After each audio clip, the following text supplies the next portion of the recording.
I got seas going right across my deck here now. I did not right up in his vicinity, but no, I didn't. So this is good too, Roger. Thanks for that information, sir, and I'll get back to you if we come up with anything. Over. Hello, and welcome to Beyond the Breakers, a podcast about shipwrecks, loss, and lessons learned from maritime disasters. My name is Taylor, and I'll be one of your hosts. Joining me here in just a few moments will be Tanner. But first, as always, we have a couple Patreon shout-outs to do. Scottish Raven, Big Meg, Tim, Zaviterpeck, Nicole, On Fire by Day, and Philippa. Thank you for signing up. We definitely appreciate it. With that done, let's go and bring in Tanner. Tanner, how's it going? I'm good. Let me find my notes. There they are. What have you been up to? Well, I've been up to... I don't even know. It's been nice here. It's getting warmer. All of our snow's melted. Yeah, it's like 60 degrees. It's rained every day, but it's 60, so I'll take it. But yeah, it's been good. Work's good. Nice. Been on more of a roll with this, getting research and notes done. So that feels always good. A good thing. It's springtime. Everything is alive. How about you? I've been pretty good. Keeping busy. Like you said, enjoying some of this warmer weather. I guess media-wise, what have I been up to? I've been reading The Fall of the Roman Empire by Peter Heather.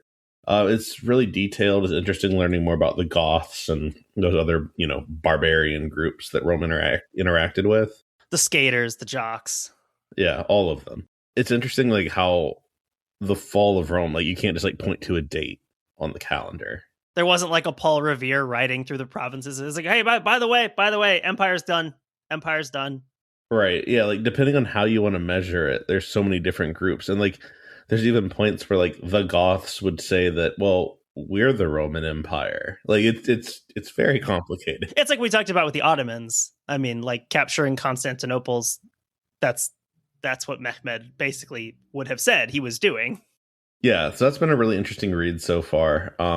It's not something I know a ton about. Did you listen to, or have you listened to, what is the Pope podcast called? Where they rank the popes. Is it called Ranking Popes? I just Googled rank the popes. That's not podcast. Pontifacts. Have you ever listened to Pontifacts? Yeah, I have listened to that some.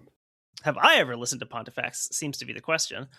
Yeah, they talk a lot about that in the set of popes around the time where you have, barbarian generals basically running Rome and acting as the emperor. At that time, the Pope is it's kind of even before the Pope has become as political as it will become, and he's sort of, scrambling for influence against all these other forces. Mm-hmm. Yeah, it's a very interesting time in history. On the other side, the little lighter side of things, I've been rewatching Parks and Rec. I've seen it all before, but it's the first time me and Darcy have watched it together. So it's always kind of fun to experience it, with your partner and everything. I think, yeah, that's a good, because I had watched it on my own, and then Katie and I watched it all together. Yeah, it's like just a different experience when you're watching it with someone. It doesn't air on TV as much as The Office does, so I haven't seen every episode nearly as many times. It's like a little slice of, like, comfort food to, like, the back to brunch era, for sure. It just feels like you're right back there in the Obama years watching Parks and Rec. Joe Biden's able to talk. Yeah, Joe Biden has the power of speech. I think Nancy Pelosi's in it at some point. Uh-huh. It's very, like, honestly, you kind of forget how optimistic things are at this point in time. Whether that's true or not of what actually happened, but, like, right. The general zeitgeist was a little more optimistic, at least. There's still horrible things going on. Yeah. But it's a really good watch, and you kind of forget, like, it's a really loaded cast, actually. Well, I think also in retrospect, because I think that was a lot of those Absolutely. people, that was how they became big names. I mean, just Chris Pratt and Aubrey Plaza, like, just those two alone, like, that's, It's like going back and looking at, like, the 2000-ish Miami Hurricanes. Oh, man, they've got everybody. It's nice seeing Chris Pratt actually be funny. Yeah, it's been a while. Yeah, it has been.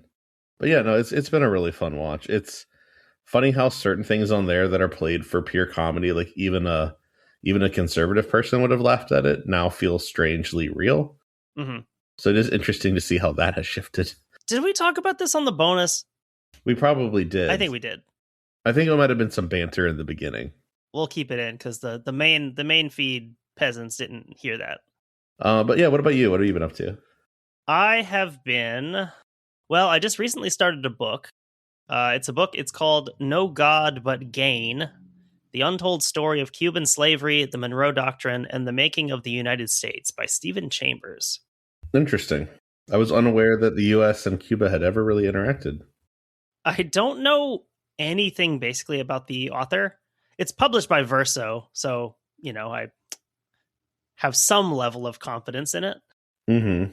It's an exploration of how the illicit slave trade, so like not post-abolition, but post the end of the transatlantic slave trade in the Caribbean, and how that was instrumental in the development of the early United States. And it has a very holistic look at that, looking both north and south. That's interesting. I feel like it's cool that it looks at the North and the South, because I feel like the North gets a bit of a free pass sometimes as to how it benefited. I think because you view everything through the lens of the Civil War, where there's this division between the two. Whereas like before that, these were the same country. The North is benefiting from the production of the Southern states that are reliant on slavery to do that production. So yeah, it is one big system. It's like when Andy Bernard learns that his family was like the biggest slave ship owning family in Rhode Island.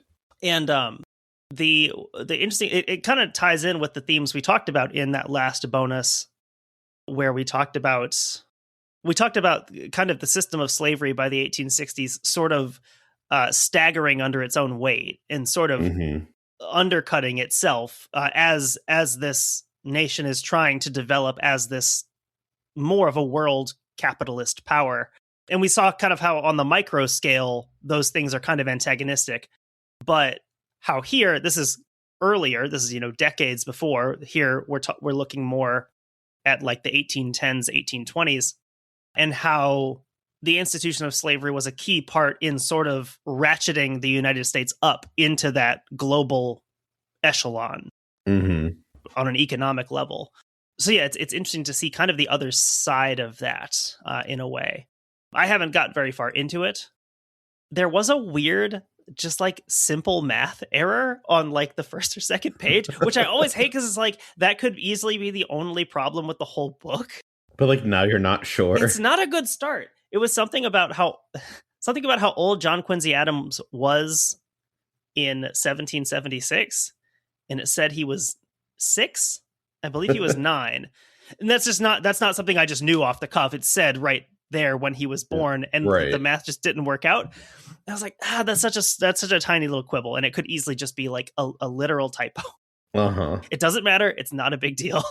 But yeah, right off the bat, it's like when I tell my students in listening speaking class, if you have one typo in your slide on page 9, on slide 9, that's not a big deal. If you have one typo on the title slide, that is the first thing people see. Yeah. So that's, and in terms of rewatching, since we're in rewatch mode here, I've been rewatching Game of Thrones. Nice. Have you seen this? Have you heard about this? Yeah, I just finished that one, 6 months ago for the first time. And you watched it shockingly fast. You watched it in a week. It seemed like a week. But like that's the beauty of waiting till a series is done. I don't have to wait 3 years to be mildly disappointed by how it ends. So rewatching that, mainly because now that we have HBO, we like haven't had HBO in a long time. Because I really want to watch House of the Dragon and Night of the Seven Kingdoms. Kind of to psych myself up for that, I just wanted to rewatch the original series. And I haven't rewatched more than a couple episodes of that for various reasons. And so like season 1, I have not seen since it aired. Oh, really? It's been a long time. So that was a long time ago. Because when Katie and I started watching it together, we didn't start from the beginning because we had both watched it up to that point. And so, yeah, these season 1 Game of Thrones, I have not watched since they aired in 2010, 2011, somewhere like that. And it is fun to rewatch and just kind of reassess, my feelings about the show. And I really love it still, especially certain characters. Certain characters, it's easier to watch them on screen, knowing what happens to them, like specifically, and how satisfying it will be in the show to see it happen. Yeah, like when Joffrey finally gets his. Viserys is much more tolerable when you know what happens to him. Right. And what that looks like on screen. Joffrey, same thing. I haven't gotten to that point. I just finished season 2. Game of Thrones spoiler alerts, I guess, for anyone listening, if you haven't checked it out yet. I feel like if you haven't watched it by now, you don't really want to. But yeah, that's what I've been up to. I've kind of shifted to watching things while I work, on notes or on, grading stuff rather than listening to stuff, because I've just been getting so distracted by like music or podcasts. So for some reason, adding the sense of the visual, I don't know why that helps. Somehow helps. But I guess it keeps me a little bit more focused forward on something. So yeah. I think that's why. Well, let's go ahead and get into the meat and potatoes here. Question for you. I always like to start with a question. What is a lightship? Well, I guess the existence of a lightship implies the existence of a heavy ship. Or a dark ship, depending on which way. Or a dark ship, yeah, I hadn't thought about that. A lightship. I think lightships have come up very occasionally just as side characters. I think the last time we saw one may have been the Torrey Canyon. We had a lightship in that episode. I think so. One of the witnesses or several of the witnesses to the Torrey Canyon striking the Seven Stones was a lightship. Yeah, I think you're right. I think that was actually one of the last times, or one of the only times probably we've talked about it. Yeah, I don't know when else we would have discussed lightships, which is, by the way, it's like a floating lighthouse, basically. Exactly. Yeah, it's, for whatever reason you can't build a lighthouse. Say it's a shoal that's like 30 miles offshore or something like that. Or like, I think the Seven Stones might be a great example. You have these craggy rocks that don't have much actual space to build anything, but it's also super dangerous for ships and you need to keep them away. Exactly. So there's historical records of fire beacons being used on vessels in ancient Roman times to light areas like this. So like the idea of a ship being stationed somewhere with lights is not new. The first, what we call modern lightship, is invented by Robert Hamblin in 1734. It's located off the Nore sandbank at the mouth of the Thames. The notes say Robbery Hamlin, which seems like it would be like a Game of Thrones character. I had to really quickly see what that name was supposed to be as I was reading. Sir Robbery Hamlin of the Reach. The Greyjoys would have loved a lightship. So how does it work? It's a navigational aid, so it's pretty critical that the vessel remains in its designated position. A lot of times they'll have unique flashing patterns and stuff, so a passing ship would know that, I'm passing the Nantucket Lightship or I'm passing Ambrose Point, whatever, based on, the color and pattern of the light. So if you're not where you're supposed to be, that could be very bad for a ship trying to use you as a navigational aid. Close does not count in lightships. It does not. So at first, fluke anchors are used to anchor these in place. And from what I was looking at, a fluke anchor is like what you'd see on a smaller, medium-sized boat today. It's not like the big pronged anchor necessarily. It's a little bit smaller, compact. Oh, it's like the anchor that like Granddad had on his boat. Exactly. It'd be much more like that. However, these are prone to dragging in heavy seas. And in the early 1800s, there's a shift to a mushroom anchor, which performed much better. It would, if it rolled around, it would dig into the sand or the bottom and anchor even more, basically. And it was literally just like shaped like an upside down mushroom. I've never seen this before. I hadn't either, but they're pretty cool looking. This looks kind of like a plunger. It's like if you pulled the plunger so that it was inside out, it would look kind of like this. Exactly. Lightships typically have a bright red hull. A clean, unused plunger, not a plunger that has been used before. You would do that. When you pull it back up, it probably looks like that. Lightships typically had a bright red hull with the station name in large white letters on the side. It's interesting that there's some unique exceptions to this. Minot's Ledge, Massachusetts station, it was painted yellow, so it would better contrast with the ocean in front of it and the hills that were behind it. So I don't know, I thought it was kind of cool that some of these were like adapted to their local environment. Speaking of yellow, light implements, we've also been watching How to Get to Heaven from Belfast. Not possible. We've been watching that. It's from Lisa McGee, the same person who made Dairy Girls. It has several of the same actors in it.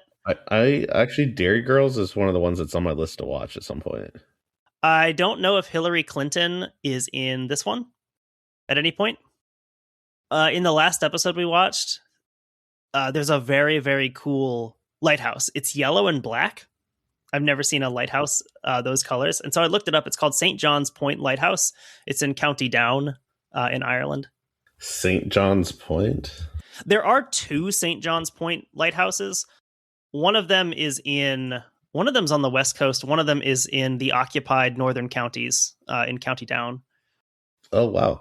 This looks like a Yinzer lighthouse that would be at the confluence. It's really cool. Like it's just a very striking looking lighthouse. I can see why they would use it in a show, because immediately I was like, I have to find out what this is. It's very cool. So let's talk about lightships in the United States. The first lightship was deployed to the Chesapeake Bay in the 1820s. The U.S. Lighthouse Service and later the U.S. Coast Guard would build a total of 179 lightships that would be stationed at 116 different sites. This included the Atlantic, the Pacific, Gulf of Mexico, and the Great Lakes. All had lightships in various places. I don't know if this came up. So do these have something like the lens that you'd find on a lighthouse? Or is this... It's pretty much the same thing. And which is partly why you have to have a crew there and everything, actually manning the thing. So let's talk a little bit about life aboard the lightship. We're going to be quoting from a document I found that it's called U.S. Coast Guard Lightships and Those of the U.S. Lighthouse Service. And the Men Who Love Them. This is actually published by the U.S. Coast Guard Historian's Office, which that would be a pretty cool job. Not gonna lie. If I had to be part of the Coast Guard, that's what I'd want to do. And this is just kind of a memory written down by someone who spent, I believe, 20 years in the service working on light vessels like this. And I want to say it was Ambrose Station that this is where this light vessel was based. A brother of the Lights Watch. Yeah, a brother of the Lights Watch. So I'll start it out and then we'll kind of swap off here. It's a pretty long passage, but I thought it was pretty interesting and a pretty good snapshot into their day-to-day.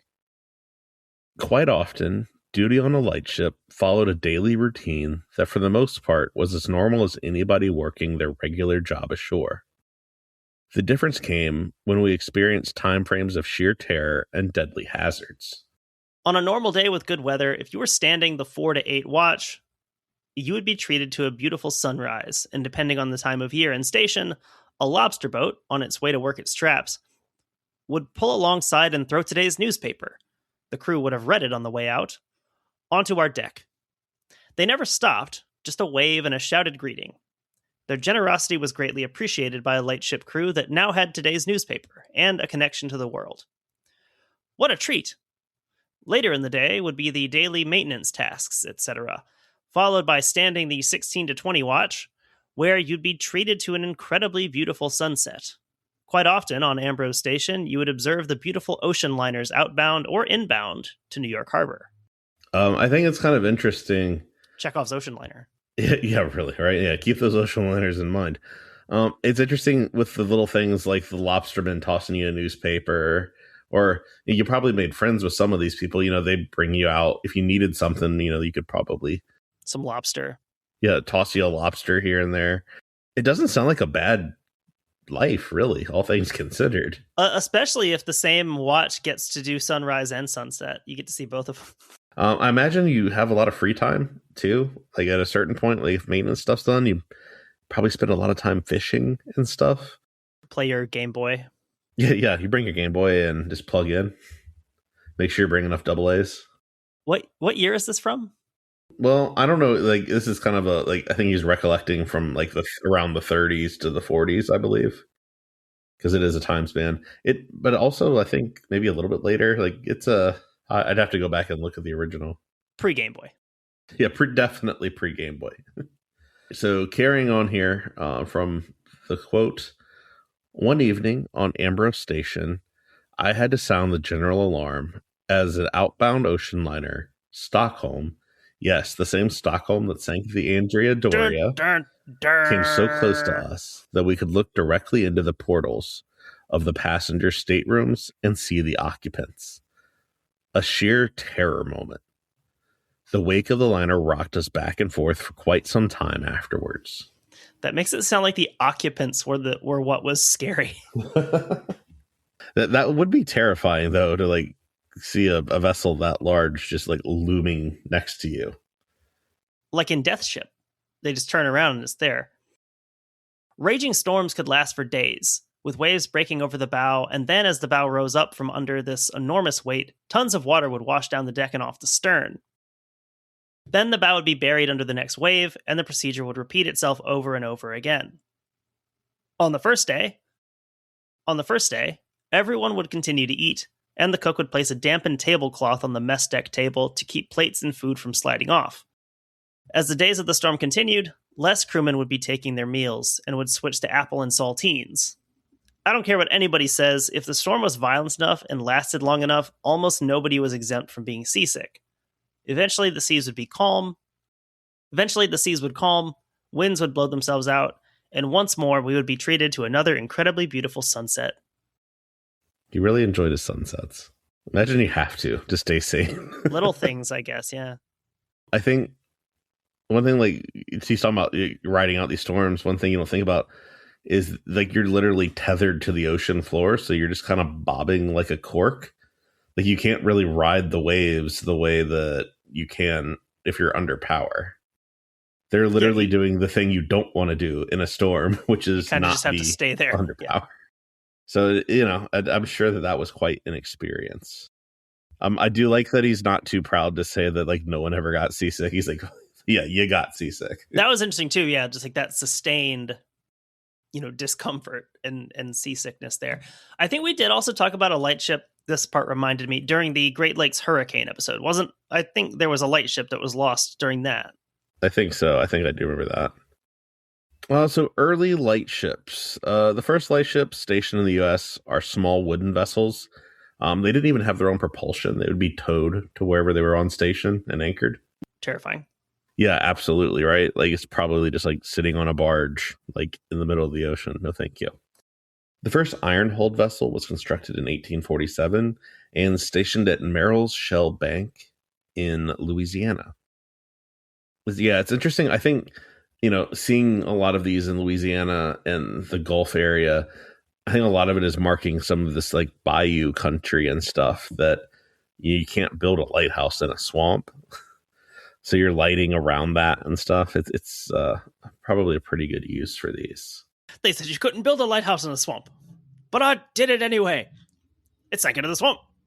Wooden-hulled vessels remain popular, particularly in colder outposts where the vessels would decay slower. Some of these vessels had a pretty impressive life of up to 50 years, especially somewhere like the Great Lakes. If you take care of it, it'll last forever because it's in freshwater. I don't really imagine anything lasting 50 years in like outside in Louisiana. No, yeah, I that would be rough. Attempts were made to create a composite wood and iron vessel. However, this actually performed worse than wood or iron on its own. It's kind of interesting. The Ironwoods, that's another Game of Thrones family. In modern times, the last lightship in the U.S. was decommissioned on March 29th, 1985. This was the Nantucket 1, or WLV-612, which is currently privately owned. I think technically there was another vessel that did it for like one day after this one was decommissioned until the buoy got placed, but like that was the last real one. Lightships were basically replaced with Texas towers, which kind of looks like a little miniature oil derrick almost, or oil, like, like you see like an offshore like rig, I remember early in the show, someone had suggested us looking at, is there a Texas Towers incident? I'm sure there is. That it would also be terrifying to be on one of those. My result I get is the University of Texas Tower shooting. It's not what I'm looking for. That is different. The other thing they're being replaced by are large navigational buoys. Look that term up. They're big.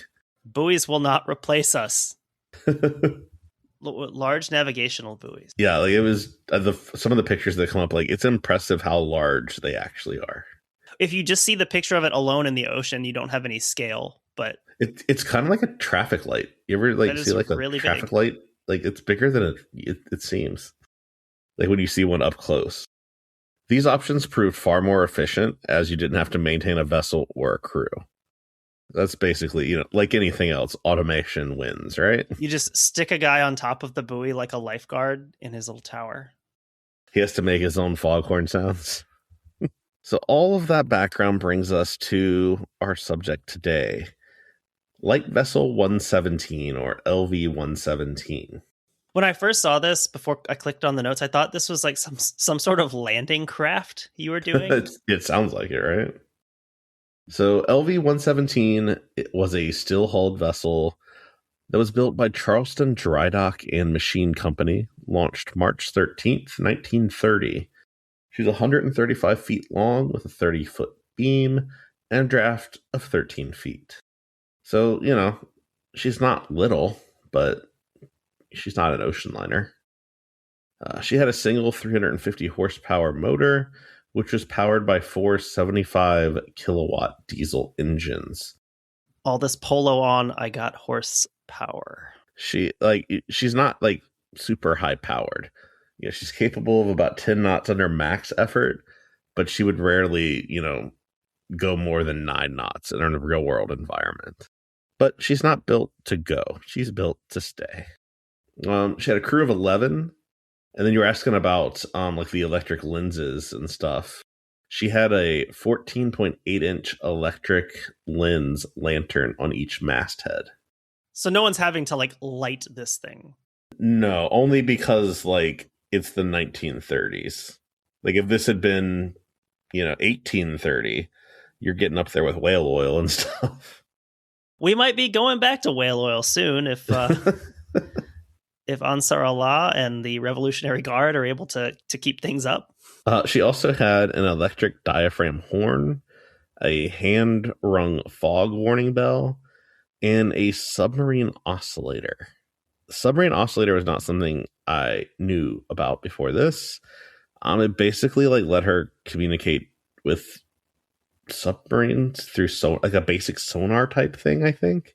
I really quickly looked at it. And didn't have time to dig into it as much as I want. It might be something I look at more in the future. But yeah, it was some sort of submarine communication ability, which is kind of interesting for 1930. Fessenden oscillator, an electroacoustic transducer invented by Reginald Fessenden. An acoustical echo ranging device. Similar in principle to a dynamic voice coil loudspeaker, is an early kind of transducer capable of creating underwater sounds and picking up their echoes. Yeah, it's kind of interesting for the time period. Just the very quick Wikipedia overview. It seems like the Titanic was one of the things that spurred its invention. The need to look for underwater hazards as well. Interesting. The electric diaphragm used to be a much more popular form of birth control. It has fallen out of fashion. So LV-117 is stationed south of Nantucket Shoals. She's about 42 miles southeast of Sandkitty Head Lighthouse on Nantucket Island. I love going back to Nantucket. I do too. The vessel was considered state-of-the-art at the time of her launch, and she was far more modern than the vessel that had previously served the station. Some of that includes even creature comforts and stuff. It's just, more space, more comfortable place to do your time, basically. She was moored in 180 feet of water with a 2-inch diameter steel chain, and that's attached to 2 7,000-pound anchors. So she's pretty secure. Throughout her relatively short career, LV-117 was involved in a few notable incidents. On February 8th, 1931, a fishing schooner, the Oloma, sank about 5 miles from the lightship, and the crew of the lightship's actually able to respond and rescue 8 of them, and rescue the crew of 8. They actually keep them on board overnight, and the Coast Guard sends a boat out to come pick them up. So that is actually one other benefit you have by having these lightships there is they can respond to something potentially and save lives rather than the Coast Guard having to have 40 miles of stem time to get out there. Obviously, they're not launching boats in a storm or something, but in a situation like this, they can launch like their, lifeboats and go rescue people. The vessel would be struck by a powerful storm on June 27th, 1933, and she would actually break away from her mooring chains and begin to drift from her position. It would take about 3 days for her to get back to where she was supposed to be, and that kind of coincided with the end of the storm on June 30th. Is that just because she had such an underpowered engine? I would imagine like some of that is her just trying to fight to stay somewhat close, and then once the storm blows itself out, they're able to actually make some headway and get back in position. That brings us to January 6th. Oh no, 1934. Different January 6th. The lightship suffered a glancing collision with the SS Washington. You know who else had a glancing collision with Washington on January 6th? The proud patriots of what some people might refer to as the January 6th riot. I think it's funny that January 6th has become like a 9/11. Like it's just like you hear it and that's all you can think of.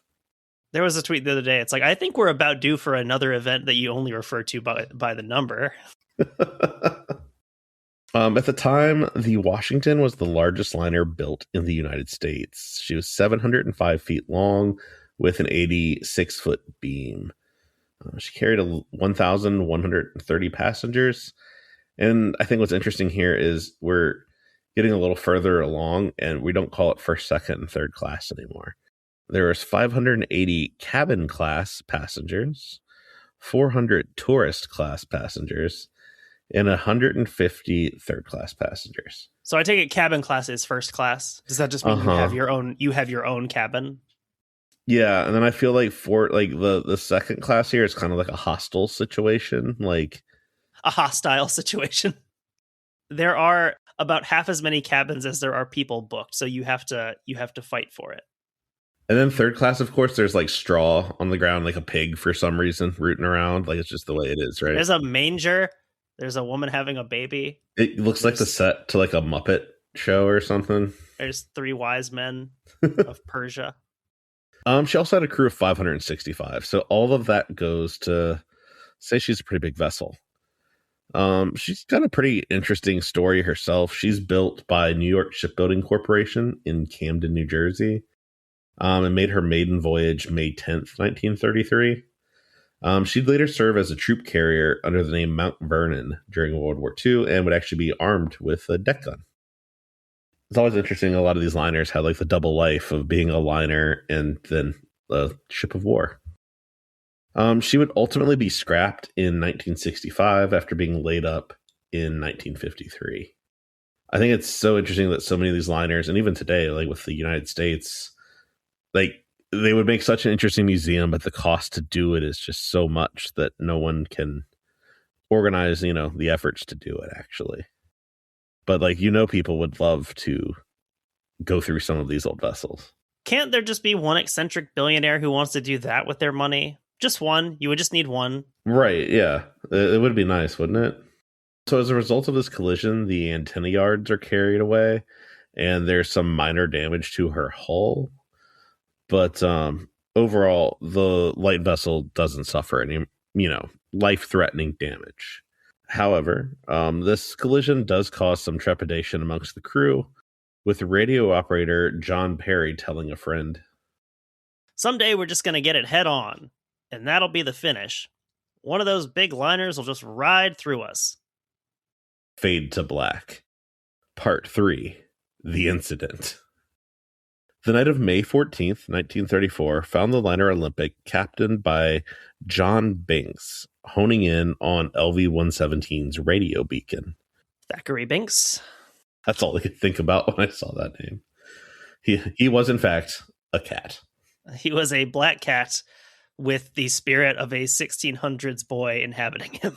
So this was, in fact, the Olympic that is the sister ship of Titanic and Britannic. So air horns, Titanic mentioned. Pew, pew, pew. Interesting that the Olympic has the longest career, but it's also the one that like is the least interesting. And it's another one of those that if there'd been any foresight whatsoever, like it wouldn't have been scrapped. Like, can you imagine the museum that the Olympic would be today? Yeah, absolutely. With Titanic being what it is, like it would print money. So the Olympic is steaming at about 20 knots or 23 miles per hour. She's in the middle of the western terminus of the Atlantic shipping lanes, which, you know, that's why the Nantucket's there, is to mark this. This is a busy place. She wouldn't be there if there weren't ships passing through it. But this is kind of the approach to all of the big ports on the east coast of the United States, specifically like New York, but also Philly, Baltimore, Boston, places like that. New London, New Bedford. The morning of May 15th found heavy fog rolling in, and pretty much the area is completely covered by 5 a.m. This requires the Olympic to reduce speed to 16 knots or around 14 miles per hour. So she slowed down. See how that works, yeah. Titanic? They've learned a lesson from the Titanic here, which is slow down. Olympic picked up the lightship's radio and fog signals around 10:55 a.m., and it looked like her course was set to pass just off of the lightship's starboard bow. How just off are we talking here? Like enough to not be worried, but like you know she's there. But Captain Binks makes a course change of 10 degrees to port and orders her speed reduced further to 10 knots. So he's being pretty precautious. He knows he's supposed to pass, but he wants to give himself a little more room. And he slows his speed down because he can't see. Because again, he's learned his lesson from the Titanic. Misa Captain Binks. That's the unfortunate thing with the last name Binks, is because like I'm just thinking of either Thackeray from Hocus Pocus or Jar Jar from the Jar Jar Binks vehicle Star Wars. It is an unfortunate one. At this point, Olympic figures that they were clear of the lightship. However, within a couple of minutes, a lookout sights the lightship, and she's dead ahead. Binks orders the rudder to be set to full port and engines set to full astern. He also orders, because he's learned from the Titanic, shut those watertight doors. So he's preparing for a collision, but he's also doing everything he can to avoid it. And again, this is all done in extremely thick fog. Once you see it, it's probably too late. Olympic's able to slow to 3 knots. However, she's unable to avoid the stationary lightship. And that's the other factor in this. Normally, if two ships know they're going to collide, you can both work to try to mitigate or avoid. The lightship can't do that. Maybe, as we saw in the Juling Yuyun episode. Yeah, right. Despite the low speed, the massive Olympic carries a huge amount of momentum, right? It completely destroys the lightship. This would be such a bizarre thing to witness because, like, you have one ship that's stationary and one that's moving at 3 knots, and they're colliding. Like, Captain Binks was just about to dig into those noodles that the guy had made. That the helmsman sea person was making. Yeah, it was just about the guy who's supposed to be steering the boat was making. He's just about to take a bite. The impact barely registered with the passengers on board. However, they could sense the dramatic change in the engines as these vibrations and sounds are heard and felt throughout the entire vessel.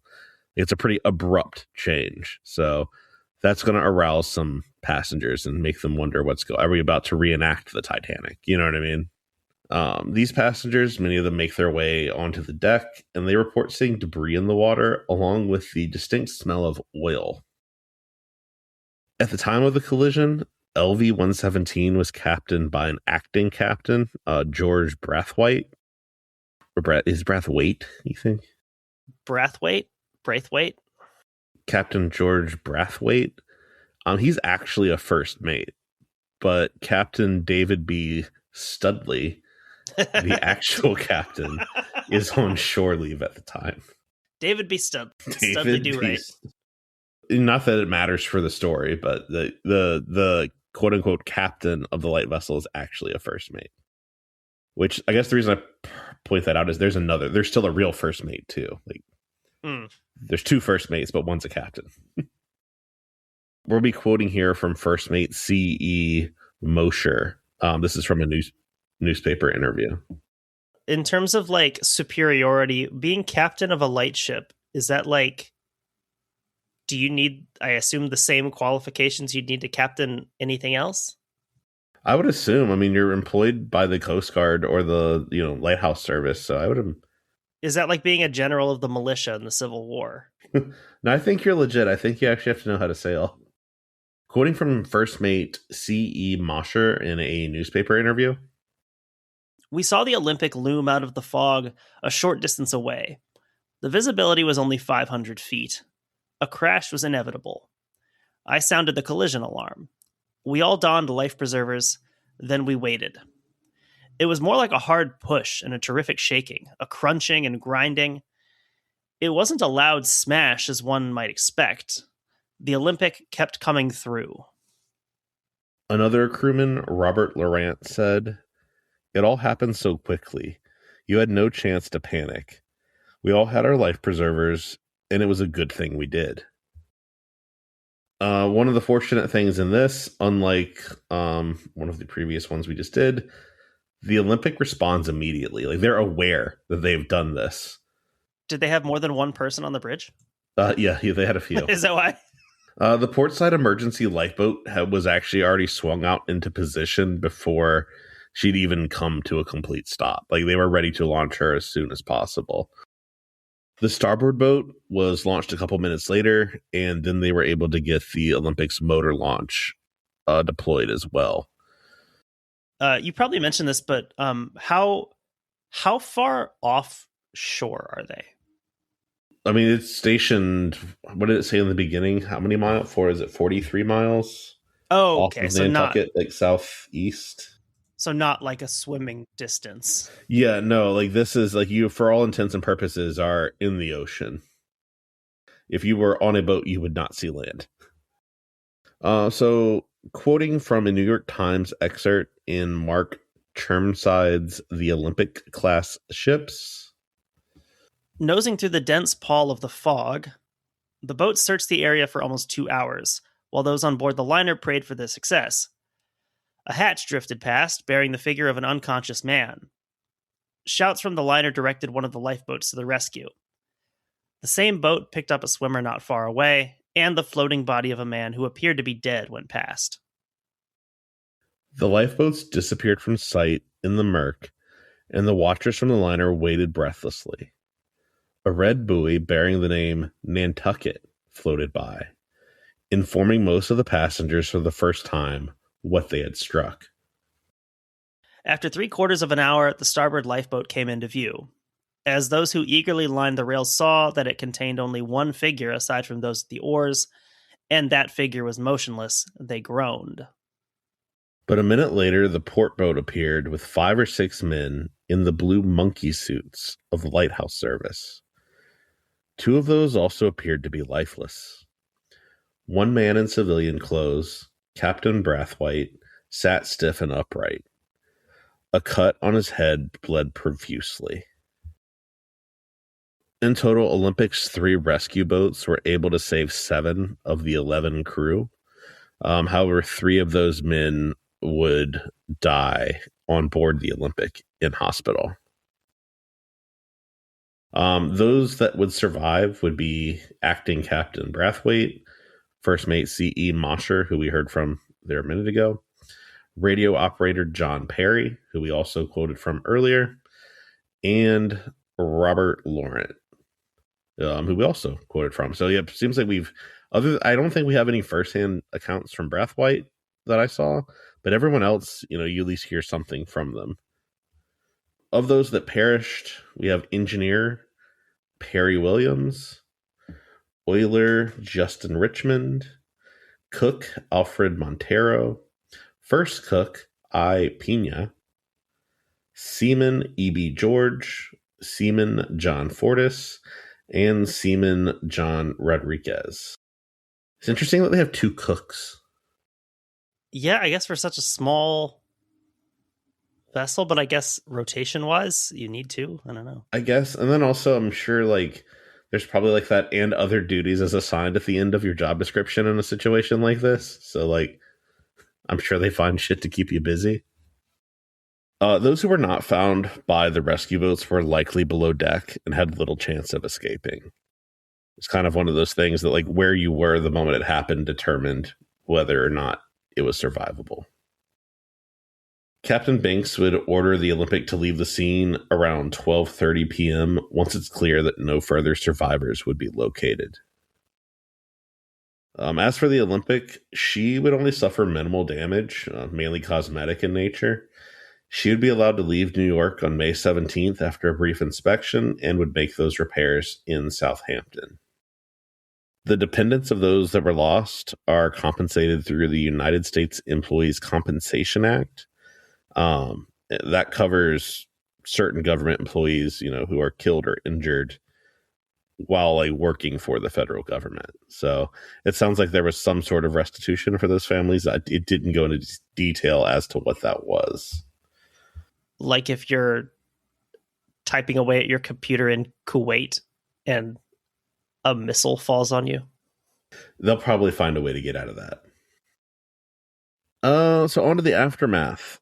LV-117 was replaced by LV-112, which was launched in March of 1936. She's built for $300,000, and that cost is actually covered by White Star Line as reparations for the sinking of Light Vessel 117. That seems fair. Yeah, right? It does. Although, I mean, this is at a time, White Star in 1930s, is White Star... I don't think they're healthy necessarily. I was saying they're probably not doing great in 1936, if I'm guessing. So $300,000 for them at that time is probably a decent hit. She would serve from 1936 until 1983, when she was replaced with the final lightship that would serve Nantucket Shoal, WLV-612, which is actually the one we mentioned in the beginning. Light Vessel 112 is currently undergoing restoration in Boston Harbor, where she's open to the public. That would definitely be something kind of cool to check out, actually. Yeah. I've not been on a light vessel. I've not been to Boston. I haven't either. Light Vessel 117 sits in 200 feet of water, laying on her port side. The area that she's in is pretty notable for strong and unpredictable currents, which can make diving extremely dangerous. It's noted that the wreck is surprisingly intact considering the collision that took place. There were reports that she was fully sliced in two. I thought she just exploded, basically. That's how I read it when I was hearing. But I guess that one quote from the guy on board, I guess, basically says, no, that's not how it happened.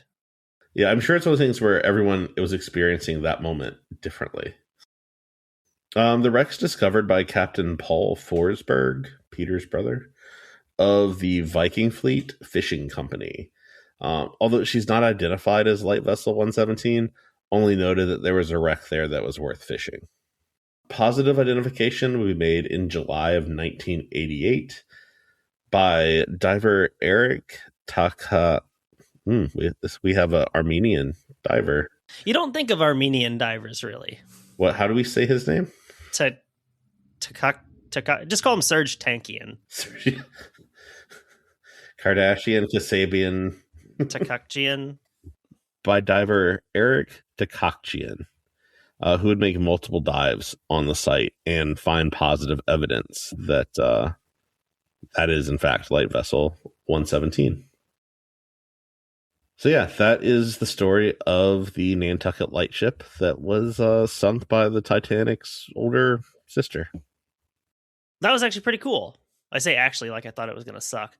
It's something I hadn't thought about a whole lot, about what would life be like on one of these ships? Or, it's kind of a good compromise of going to sea, but also knowing you get to go back home every 30 days. But I could also see it messing with you, just sitting there and especially if you've had a close call with one of these big liners that are around, you kind of are. It's sort of like standing in the middle of the freeway.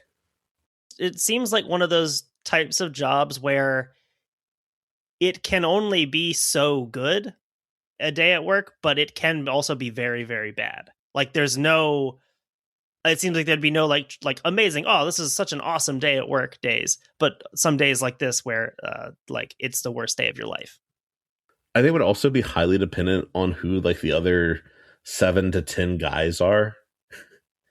Like if you're with a good group of people, the time can probably go pretty quick. But if you get a couple like, you know, poorly adjusted folks out there, it could not go well. You're with 7 guys who are David Draymond. But yeah, that is the story of Lightship 117. I thought it was pretty interesting. It was a one that kind of caught my eye. Also, I don't know that we've done a whole lot around Massachusetts other than talking about whaling. So it was one that I wanted to do. It's always fun when you can have a White Star liner make an appearance in your podcast as well. Mm-hmm. Hashtag Titanic. We'll market it that way, right? Yeah, absolutely. Hey, you got to milk that. I do have 2 books on White Star Line. I have the book Falling Star, and then I have another one that's just a history of the White Star Line. Those will actually be some good reads. If we want to dip into that at some point. We probably should. Unless you've got anything to add, I think we'll wrap it up right there. I don't. Check out the Patreon. You can get a 20% off discount if you pay for if you subscribe for a full year up front compared to paying month to month. We have some good stuff we've put out there so far this season. I actually really enjoyed our last one that we recorded. I've really enjoyed the ones from this season. We have a big backlog of bonus, most of which has not been released on the main feed, so you can still only get that on Patreon. Yeah, check it out. It's what all the cool kids are doing, so give it a look. Cool. With that, hope you guys have a great week, and we will be releasing more content soon. Thanks for listening.